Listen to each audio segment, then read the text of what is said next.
anything happens, drop down, try to as low as you can. Different things are here to prevent the cartel from acting, but it doesn't mean that they're not always watching what Border Patrol is doing.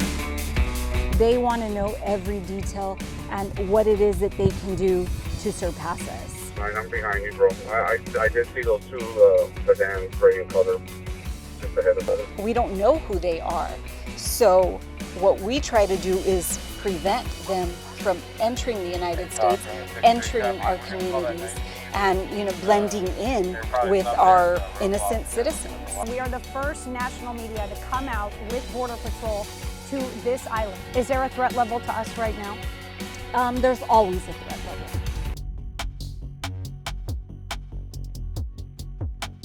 Hey, I'm Allie Bradley with NewsNation, and we just got off a Border Patrol boat here on the Rio Grande in Roma, and we were just down here with a known cartel, what they call a scout house, from the Cartel del Golfo. And while we were there, what we saw and what we experienced was pretty shocking. It was like a surge of people, some of them throwing rocks.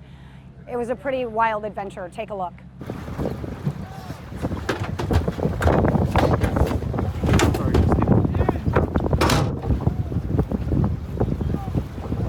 Why are they telling them to back up? Because they're throwing rocks. We're already just immediately trying to get our boat. Excuse me.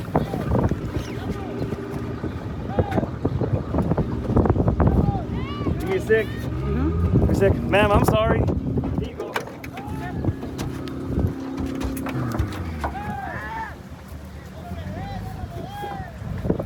Yeah, they're throwing rocks. You can do me a favor, you can move this way, ma'am.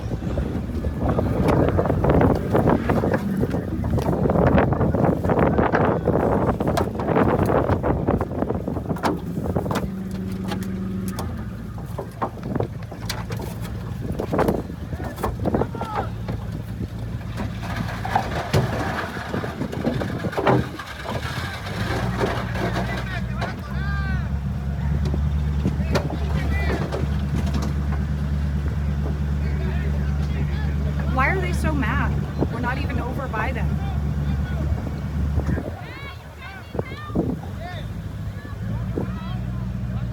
Do you guys need help? Yeah. It's because they're taunting them now.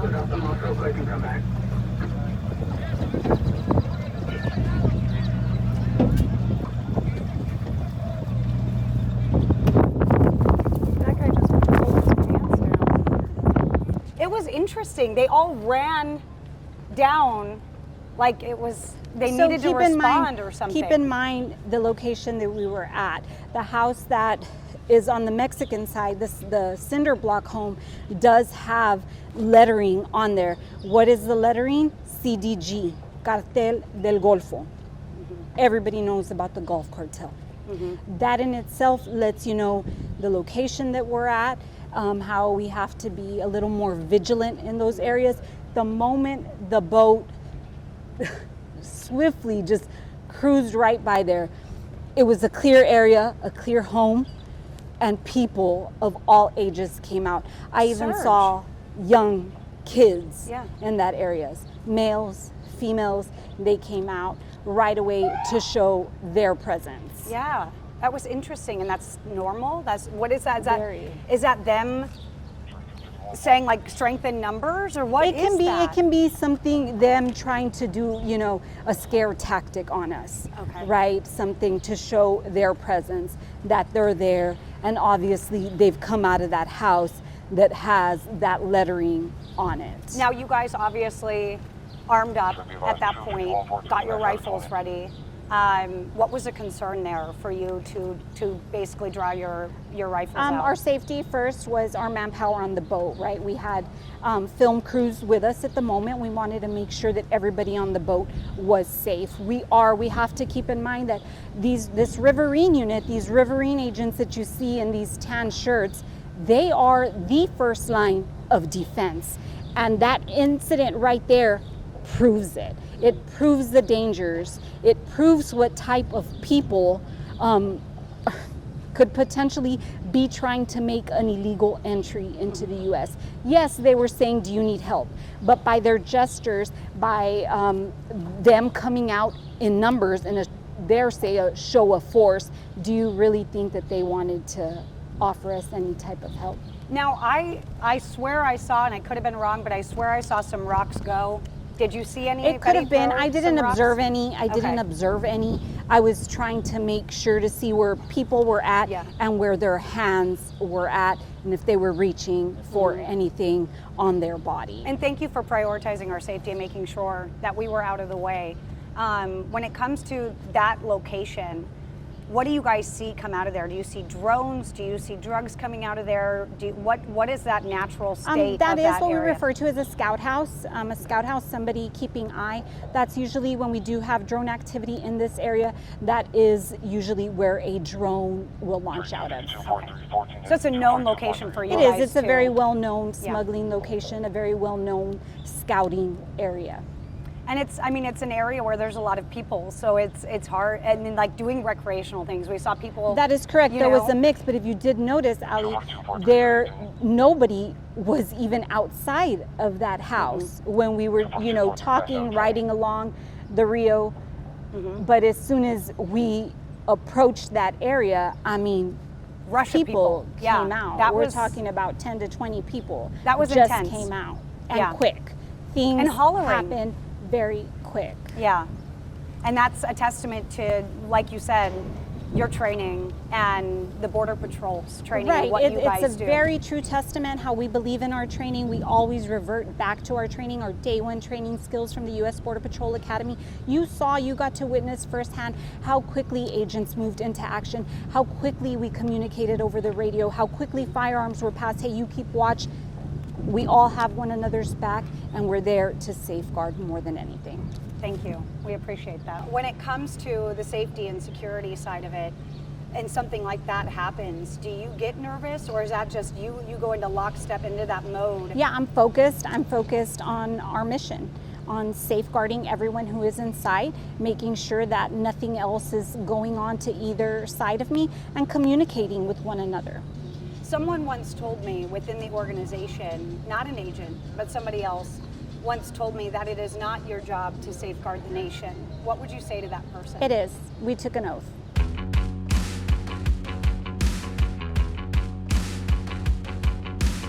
There's somebody right there, taking pictures. It's a public location. So you're being surveilled on both sides of the border. Yeah, and you don't know who that is. That is correct. And you know people, the cartel pays American citizens to do Correct. their dirty work too. Correct. And the cartel operates on the U.S. side as well, as a DEA Money-making organization, that is Right. correct. You also see some people fishing on one of the islands that we talked about while we were up in the bluff. So look at that retreat. Something to keep in mind is that they weren't there when we were up there. Right, now we were we're in a hitting the water. different posture, They right? know there's more presence. A lot of times they want to know what it is that we're up I don't know what to. they mentioned, but hopefully it doesn't happen. But if for some reason we do take rounds, if you can just drop down and perfectly hide behind one of these right here. Got it. On this side. Okay. If we do, you never know. Sounds good. Get down there. Because rockings have increased from what I understand. That is correct. You do see a lot of rockings in the Arizona area, obviously due to the terrain, but it is something that we have seen in this area, and a rock is considered a deadly weapon. So, if they throw a rock at you from one of these islands and then run back, can you do anything? Like I mentioned, we do have a close working relationship with the government of Mexico. So phone calls are made, and there is a procedure for that. We do utilize them, I would say, more often than not. When we do have scouting activities, we just saw, remember, a few months back when there was that shooting incident in Fronton, they did assist us with saturating the area with their personnel to see what intel they could gather. Do you think that would have been the same response from Mexico a year ago? Quite possibly, yes, because we have always had that close working relationship with Mexico. Okay. Yeah, that guy is very interesting up there. Right, right. And he has a long lens camera. Yeah. Very interesting. He was just over there, and then he hightailed it over here. But you know, it looks like he's an Astros fan, so he must be a It good does. guy. He must be legit. Oh boy. Astros is, I mean, just one of the things that I've learned while on the job. The Astros logo is also for one of the well-known gangs in Houston. Tango Blast. Okay, I was Like going to they say, say, it's not Pisces, no, right? no, It's Tango Blast. Tango Blast. Didn't y'all just get a Pisces member? We did. That is a prime example of the illegal aliens that we want to keep out of our communities to safeguard our nation and to keep everybody safe. Where did that individual cross, do you know? It was here in the Rio Grande Valley sector. I want to say that it was in McAllen. Does that get different? I mean, everybody has different issues in their AORs in their sector, or not sectors, but at their stations. Does the traffic, is it different there? Or is it just where the cartel wants to push people that Well, day? remember, all illegal activity, whether it is human smuggling or any type of narcotic smuggling, all of that is cartel based. So they're the ones who dictate who crosses where and what crosses where. So in the Rio Grande Valley sector, you'll see that the Rio Grande City Station has always seen larger number of narcotics crossing in the area. Brownsville as well. McAllen Station, we would see a lot of family units crossing. Is that the distraction element, or what? Why is that? Why would it kind of skip?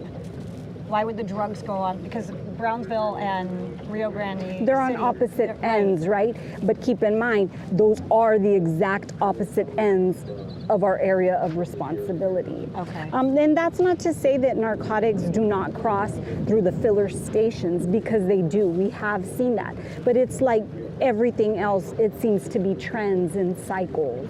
And it's kind of on a seam, right? So it's like if they go on the outskirts of the sector or the AOR or whatever, then they have a better chance of maybe having agents not cross over or something like that. It very right? well, it could possibly be. And also, remember, we do have different ports of entry in between, and we are seeing larger numbers of hard narcotics being caught at those ports of entry, and I'm talking about very dangerous narcotics, fentanyl.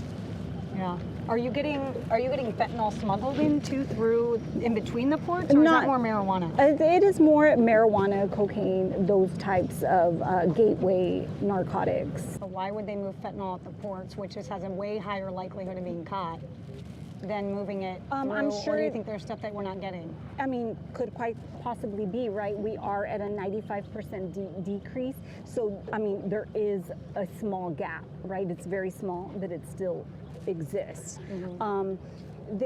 We need to keep in mind that because they were making more money smuggling humans than they were smuggling marijuana, because people can cultivate that here in the U.S., right? So how is this cartel how are they going to make their money and keep their organizations going when we're at a 95% decrease of human smuggling, of illegal entry?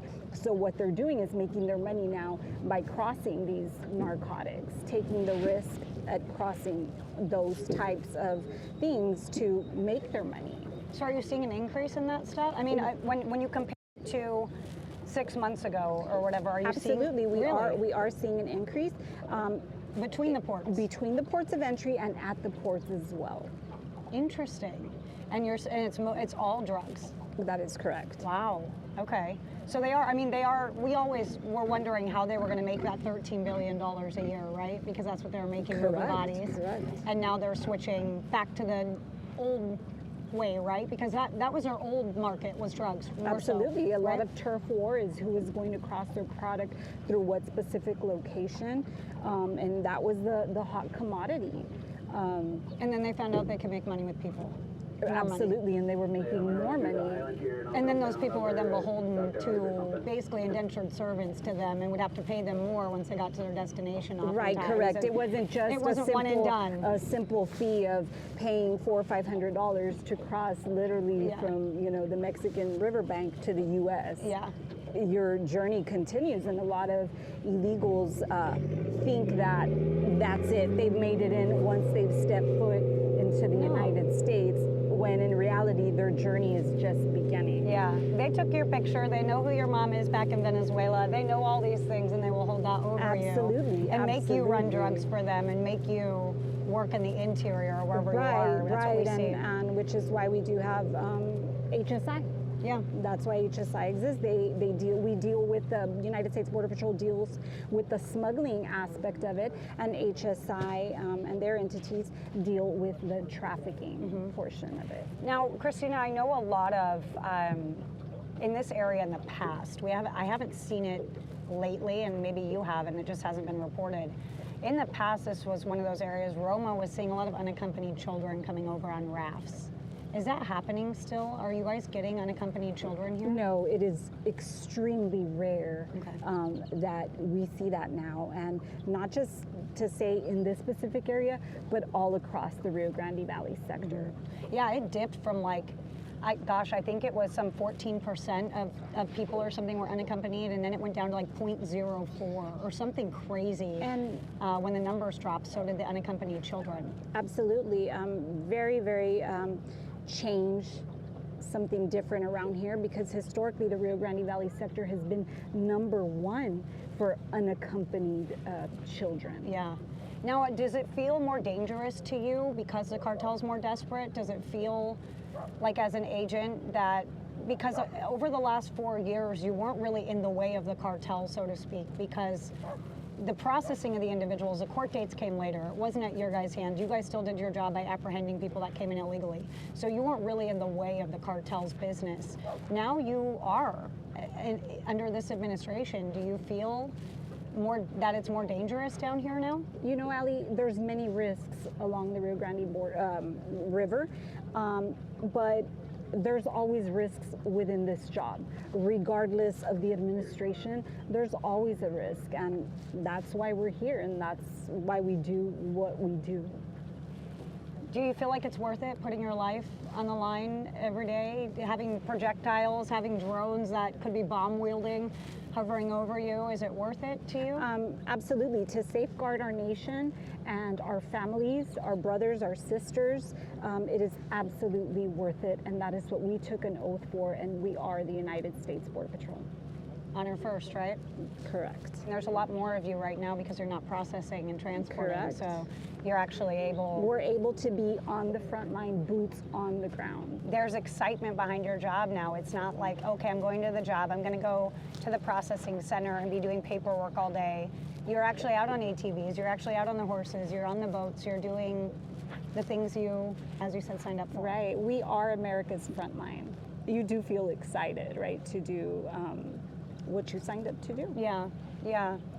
And there's a lot of people that have negative things to say about law enforcement, about, agents and things like that. And it's just so interesting because they always bring race into the card when the Border Patrol is, I think it's 52% Hispanic or something like that. And you're like, no, this is my community that I'm protecting. This has nothing to do with going after a certain nationality or a certain person. You came across the border illegally.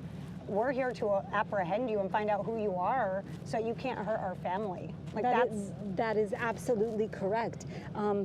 We talked about the apprehension of a Paisas gang member. Would you want that person to be your neighbor? I don't think I would. We are the first national media to come out with Border Patrol to this island. This is Fronton Island, or it was better known as Cartel Island. Now it's completely cleared off. They're not seeing much activity here during the daylight hours because there's nowhere to hide. So we were just in an area where, of course, is still being exploited by the criminal cartels. Those islands have not been cleared off. They are not seeing this clearing that we have been seeing here, but you can see there's fortification here. Different things are here to prevent the cartel from acting, but it doesn't mean that they're not always watching what Border Patrol is doing. Where's the hot spots for a traffic guard? Right now it's on the upriver side. But not cutting, here. Not here. Not on the island. ones and twos, but they've been upriver. That we I think the girls pushed back a group they ran into, and it was by the 154, the one I called out on the way in. But I mean, said it was weather, so. It's a little bit where that river bends over there. That's where we cut the landing. We saw their footprints in the water and everything. It was the river was lower, so you could see through it. When was that? Yeah. About a week and a half ago, right? Yeah. Week and a half ago. Did somebody just call out bodies in 154 just a little bit ago? Isn't that what we heard Yeah. on the radio? They Okay. said it's possible because the last time the 154 banged out was when those 6 went back. Okay. Yeah, when he says banged out, the sensors. Right? Yeah. So that's right around the river bend Yeah, there? it's right there where the river bends. A little bit upriver, it'll be the 154. Okay. Why is it called that? Is it a mile marker? It's just a sensor. Oh, it's a sensor. Okay. Got it. Interesting. So they would just cross right here and do whatever they wanted, move drugs, whatever, over there, hang out on this side of the river until it was clear and then into the U.S.? How many people do you think came across Fronton Island? Oh, I mean, there's no telling what used to happen on this actual island before it was actually cleared out. There was a lot of cartel war that took place, you know, fighting for territory, a lot of gun violence in this location. Now, the recent shots fired that came over from the Mexico side, was that in this general area, or where did that happen? Yeah, it was around this area. Why would they fire shots over here in a cleared out area? I mean, what was their intent? To get agents out of the area, to clear the area, to make their presence known. Does that worry you that even in a space where, you know, agents are a threat, but they're not? This area is so open, you know, for them to be in the way. Does it worry Right. you? No, it doesn't, because it can happen anywhere. As we saw earlier, we were right on basically on the riverbank, and we saw a lot of presence from adversaries. So it can happen regardless of the area that you're in. Now, these little shacks up here that are pretty run down, obviously, they're not really inhabitable from what I can tell. Are those scout sites? Are those locations where Mexican cartel members are watching you guys operate and trying to keep the high ground on you, or what is that used for? Absolutely, that's what it is. Anything that is high ground is an advantage for them over us, to maintain visibility, to see where it is that we're at. A lot of these houses that are out here, we do see a lot of drone activity. So like if a drone flies up from there, its intent is to probably hover as close as it can, if not make an incursion into the United States, to see what you guys are doing, to see where they can move something nefarious, Yeah, or people counter surveillance. Counter Okay. surveillance, that's what it is. They want to know how many units are out here, how many agents are on the ground, how many agents are carrying long arms, what it is that we're doing, if there's any boats in the water. We always say we do our pre-shift musters, and they do theirs to know what it is that they're working with that day. And they don't have, you know, time clocks. They don't have restrictions like we do that they have to follow. They can work around the clock. They don't have overtime laws and issues, right? They can go for days on end and operate however they want to, because they don't have kind of checks and balances. Exactly, but they do it for monetary gain. They're part of the cartel. The cartel is a money-making organization, very well organized, and these people that work for them, I'm sure that a lot of them are forced into doing it in order to be initiated into the cartel. Now, you said that they look and see how many of you guys are carrying long arms. That is correct. Are they trying to see what they're up against? What Exactly. sizing That's you guys up? exactly what it is. They want to know. They want to take count of it. Just like they do with the boats. They know how many boats it is that hit the water, how many agents are on that boat. They want to know every detail and what it is that they can do to surpass us. Is their intel better than ours? I don't think so. I don't think so. But I can tell you that something that the Border Patrol can always benefit from is more manpower, infrastructure, and technology. Because from what I understand is their drone capabilities, things like that, because they don't necessarily have the same restrictions that the United States does, sometimes they have the upper hand on us. They have the high ground, but sometimes with their capabilities, they might have better technological advances than we do. I mean, it could be right, but we always revert to our training, and the Border Patrol is very well known for the training that we do go through. Mm-hmm. Yeah, it's very, 6 months academy? Yes, very rigorous. Yes. Rigorous training. Some people do say that we have the hardest academy. I've heard that, absolutely. What is the significance of us being on this island today? From what I understand, we're the first media to be able to access this island? There has been media out here, but that you all are out here officially with the United States Border Patrol. Because in the past, you guys weren't allowed to isn't the word, but you didn't have the permission to guide media out here in this capacity, right? That is correct, and there was very different, the circumstances, right? Mm-hmm. There's a very high threat level in this area, and we do have to make sure that everybody's safety comes first when we're out here. Is there a threat level to us right now? There's always a threat level, no matter the area you're at, whether you're in Fronton or just patrolling the city.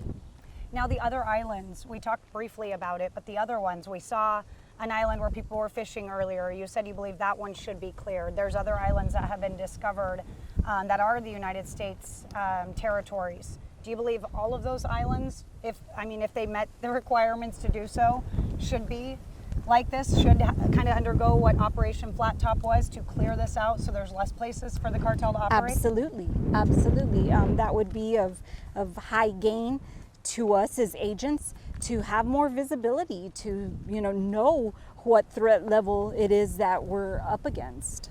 And when it comes to agent safety, that should be the #1 priority. Giving agents more space to work, right? And more space to work, more visibility. I mean, that just makes everything safer for us to know what it is that we're up against. So how do you get the high ground on the cartel, Agent Smallwood? I mean, everywhere I've gone, and we've kind of mentioned this, they always have the high ground on us. They always have a vantage point that is better than we do. Almost every spot I've been along the southern border. So how do you get that high ground metaphorically? Our technology, our aerostats, different cameras that we have in the area. We also rely on our aerostats, our riverine unit.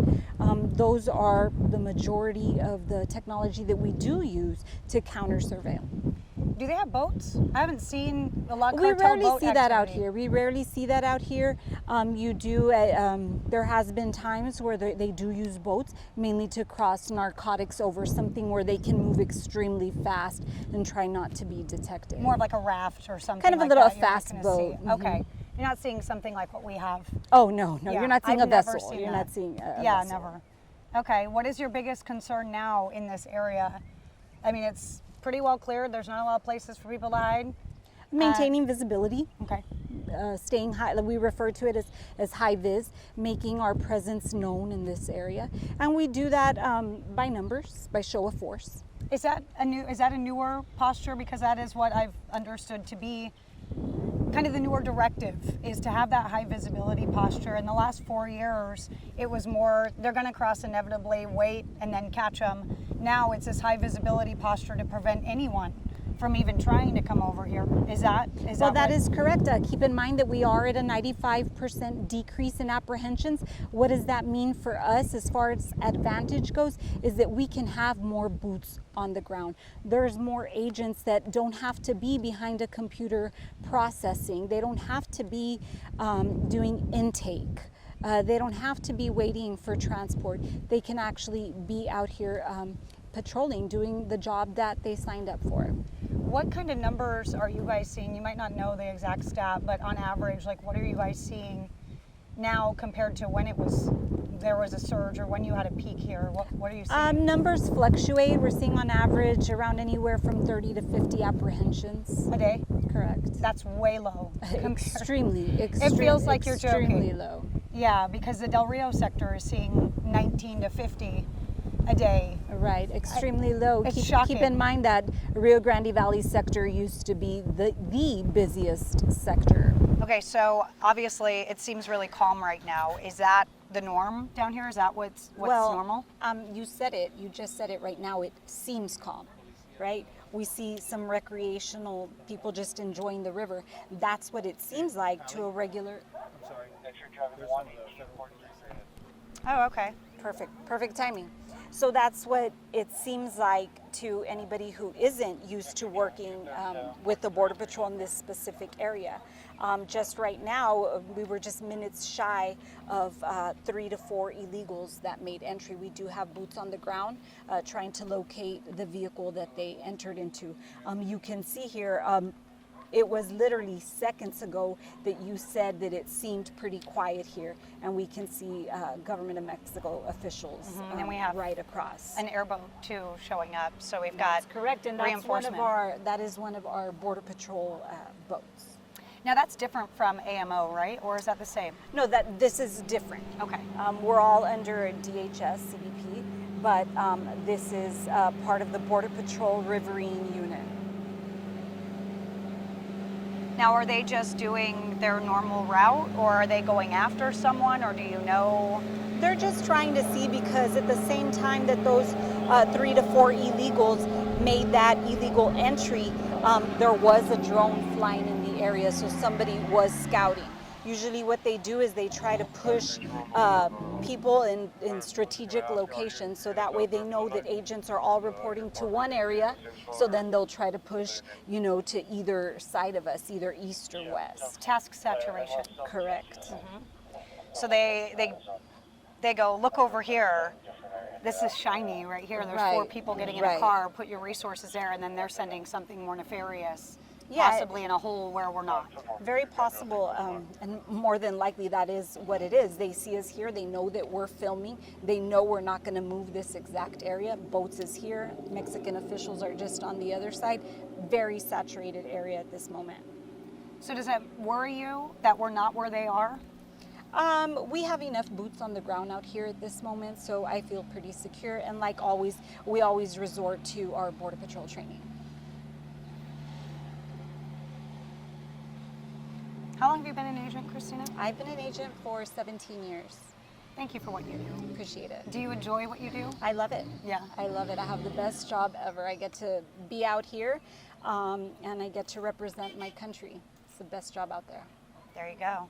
And hey, if people sign up now, they get a $20,000 That incentive. is correct. That is correct. There's a lot There of you go. incentives out there right now. And honestly, I've been in 17 years, and I can proudly say that this is the best time to join the United States Border Patrol.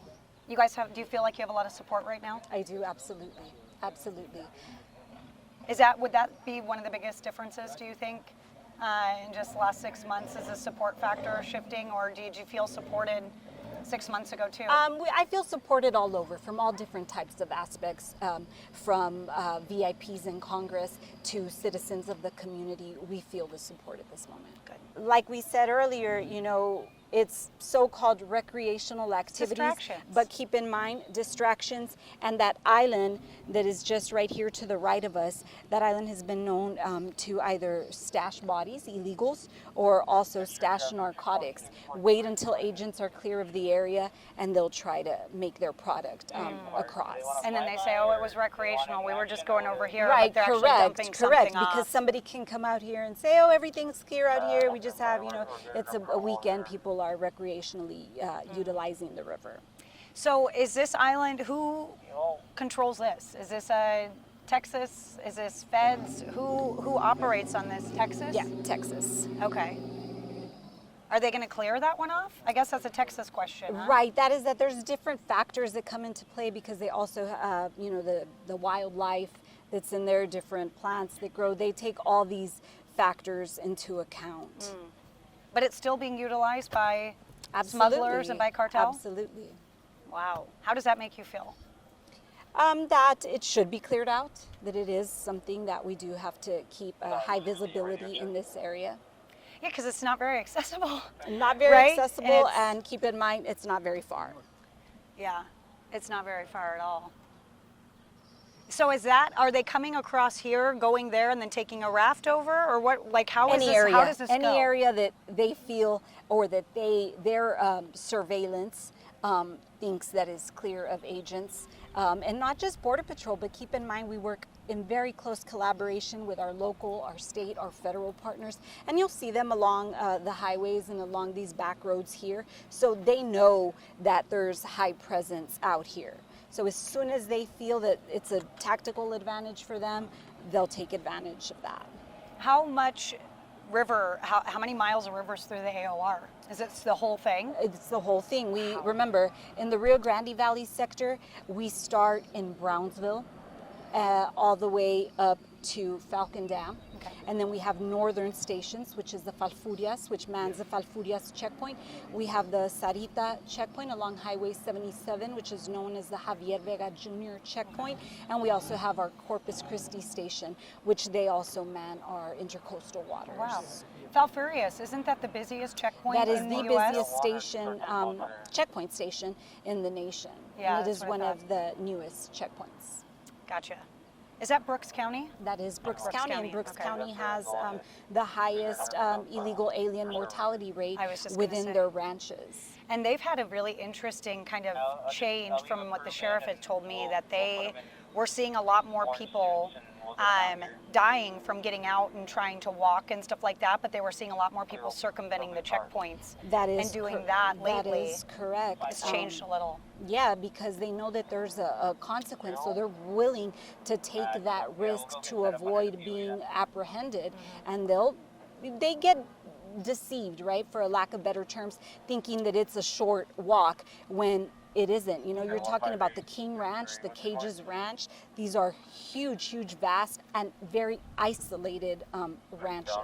And they'll say, oh, Houston's just an hour up the It's way. just an hour. Maybe by Correct, car. correct. And you're on foot and you're in the middle of the desert and you're, Right, yeah, right. with no navigation, no nothing. It's pretty crazy. I went to Brooks County when I first started my coverage, and they had a mobile morgue. They probably still have it. But 28 unidentified bodies were inside.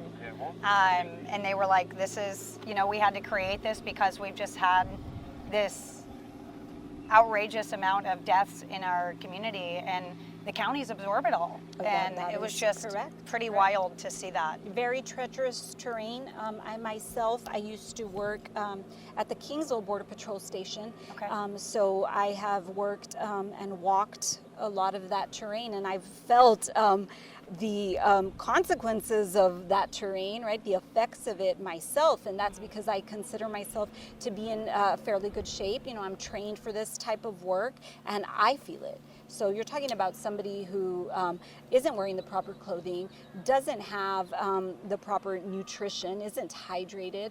We see a lot of cases of dehydration, even in the colder months. People believe that doesn't exist because it's cold, when in fact that is one of the number one things that we see here that people, lose their life over.